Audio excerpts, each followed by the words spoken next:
किसे पता था कि 5 दिसंबर 1956 को एक महान युग पुरुष जो लाखों करोड़ों शोषितों, दलितों, मजलूमों को छोड़ के जाने वाला है। वो दिन उनके जीवन का आखिरी दिन होने वाला है। मैं बात कर रही हूँ संविधान निर्माता, नारी के मसीहा, बोधिसत्व बाबा साहब डॉक्टर भीमराव अंबेडकर जी की। नानक चंद रत्तू जी की लिखी हुई किताब डॉक्टर अंबेडकर के अंतिम कुछ वर्ष के पन्ने मैं आपको पढ़ करके सुना रही हूँ। आप सभी लोगों को सादर नमो बुद्धाय, जय भीम। मैं संघमित्रा गौतम, लक्ष्य कमांडर, भारतीय समन्वय संगठन लक्ष्य, लखनऊ से। 5 दिसंबर की सुबह समय से दफ्तर पहुंचने की घबराहट में मैं प्रातः 6 बजे ही उठ गया और सीधे बाबा साहब के शयन कक्ष में जा पहुंचा। वह अभी भी सो ही रहे थे। प्रातः 7 बजे उठे, शौचालय गए और हाथ मुंह धोए। बाहर आकर भगवान बुद्ध की प्रतिमा के सामने कुछ क्षणों के लिए रुके और श्रद्धा से उन्हें हाथ जोड़कर सर झुकाया। फिर बरामदे में आ गए और चटाई पर बैठकर थोड़ा योगासन किया। फिर वे कुर्सी पर बैठ गए और आराम से चाय पीते हुए सुबह का अखबार देखने लगे। दोपहर 12 बजे उन्होंने मुझे फोन किया। पिछली रात जो सामग्री मैंने दी थी उसे तुमने टाइप नहीं किया, वह बेहद महत्वपूर्ण थी। मैंने बताया कि वह उनकी कुर्सी के आगे रखी मेज पर पेपर वेट के नीचे रखी है।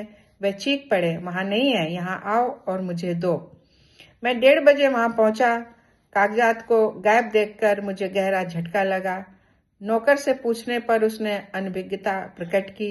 मैं अवाक रह गया। क्या किया जाए, उन्हें कैसे शांत किया जाए। आश्चर्यजनक हुआ जब श्रीमती सविता अम्बेडकर ने चुपचाप कागजात मेरे आगे रख दिए और कहा कि जिज्ञासावश उन्होंने उठा लिए थे कि देखें उन्होंने क्या लिखा है। जब मैंने बाबा साहब को बताया कि कागजात मिल गए हैं तो वे चिल्ला पड़े, मेरी मेज से किसने उन्हें हटाया?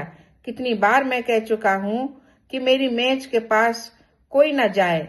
मैंने विनम्रता से बताया कि मेज साफ करते समय नौकर ने अनजाने में उन्हें अलग रख दिया था।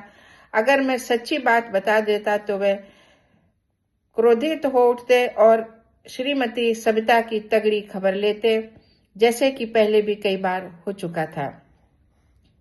अंतिम हंसी। उन्होंने मुझसे लॉन में कुछ रखने को कहा। वे धूप में बैठकर आराम करना चाहते थे। इधर कुछ दिनों से कठोर परिश्रम करने के कारण वे थके मांदे और कमजोर महसूस कर रहे थे।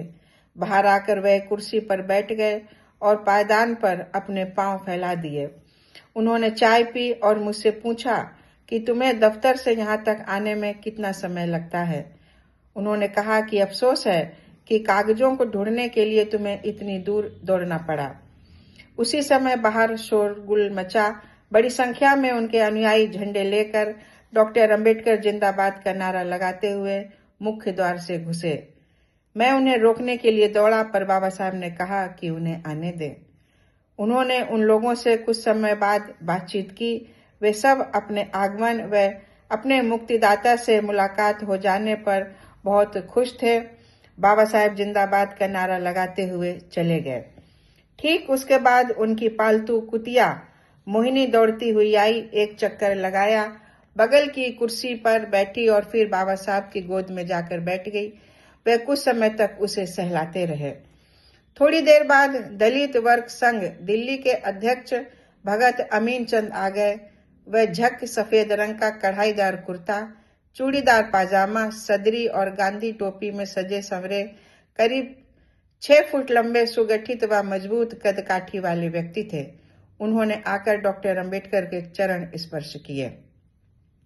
एक क्षण खड़े रहे और फिर एक कुर्सी पर बैठ गए। बाबा साहब ने आने का कारण पूछा। उन्होंने कहा कि सर, मैं यहाँ आपके दर्शनार्थ और आपका आशीर्वाद लेने आया हूँ, कोई और काम नहीं है। बाबा साहब ने मुस्कुराते हुए कहा, आशीर्वाद तो तुम्हें पहले ही काफी मिल चुका है, अब और अधिक क्या देना है। तुम लोग बिना काम के यहाँ आ जाते हो और मेरा समय बर्बाद करते हो। तुम्हें कुछ और भी कहना है तो जल्दी कहो। भगत अमीन चंद मुस्कुराए और जवाब दिया, बाबा साहब, हम दलित लोग आपकी मेहनत, जीवन पर्यंत संघर्ष और त्याग का फल चख रहे हैं और हमेशा आपके ऋणी और आभारी रहेंगे। लेकिन सर, आप कांग्रेस, उसके नेताओं और नीतियों की जितनी आलोचना करते हैं और उन्हें गरियाते हैं, हमें उतना ही लाभ प्राप्त होता है। हम बस कुछ बयान जारी कर देते हैं और आपके खिलाफ कुछ कह देते हैं, इसके बाद तो हमें ढेर सारे लाभ मिलते हैं, हमारा और अधिक ध्यान रखा जाता है और देखभाल होती है। छद्म वेश में वरदान, सभी लाभ, बेहतर सौदेबाजी, आराम और मजे, सब कुछ अपने आप प्रचुर मात्रा में मिल जाता है, हमें कहीं मांगने नहीं जाना पड़ता। सर, आपके आशीर्वाद से हमारे दिन बहुरे हैं, हम जीवन के हर क्षेत्र में आगे बढ़े हैं। हमारे प्रिय बाबा साहब को बहुत बहुत धन्यवाद। डॉक्टर अंबेडकर ने चश्मे से उन्हें ऊपर से नीचे और नीचे से ऊपर तक घूरा। अपने ढंग से जो कुछ कहा था उसे सुनकर वे मुस्कुराए और फिर जोर से हंसे। बोले, ठीक है, अपनी चेतना पर अंकुश लगाकर अपनी राह चलते रहो। कांग्रेस पार्टी व हिंदुओं द्वारा प्राप्त लाभों का आनंद उठाते रहो, पर अपने हित चिंतकों को भूलना नहीं।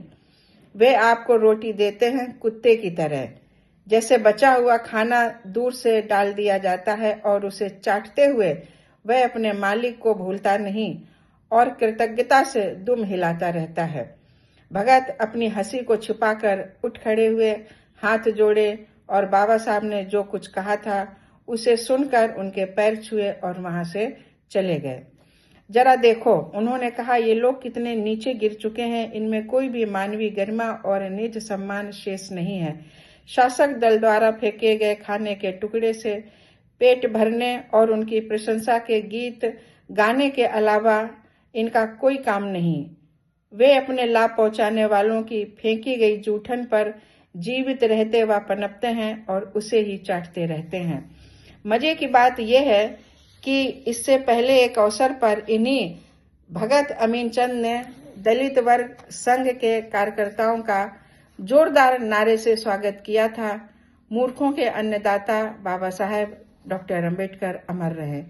जब उनसे इसे स्पष्ट करने को कहा गया तो उन्होंने जवाब दिया कि खलनायक के रूप में डॉक्टर अंबेडकर का नाम लेकर उन्होंने हिंदुओं से काफी धन ऐंठ लिया था और इस व्यवसाय में लगे उनके साथी धनहीन हो जाएंगे यदि डॉक्टर अंबेडकर और कांग्रेस में कोई भी समझौता होता है तो। डॉक्टर अंबेडकर को भगत अमीन चंद जैसे राजनीतिक आवारागर्दों से बेहद घृणा थी, जो अपनी विनाशक भूमिका, बेशरम हरकतों, धोखेबाजी और धूर्तता से जाति को कलंकित करते थे। वे कहते थे, यदि ऐसे दुष्ट जो अपने स्वार्थ के लिए समुदाय के अधिकारों व हितों का सौदा कर रहे हैं ना होते तो हम अपने राजनीतिक उद्धार की लड़ाई बहुत पहले ही जीत चुके होते। आगे की बात मैं आपको अगले वीडियो में बताऊंगी। तब तक जय भीम।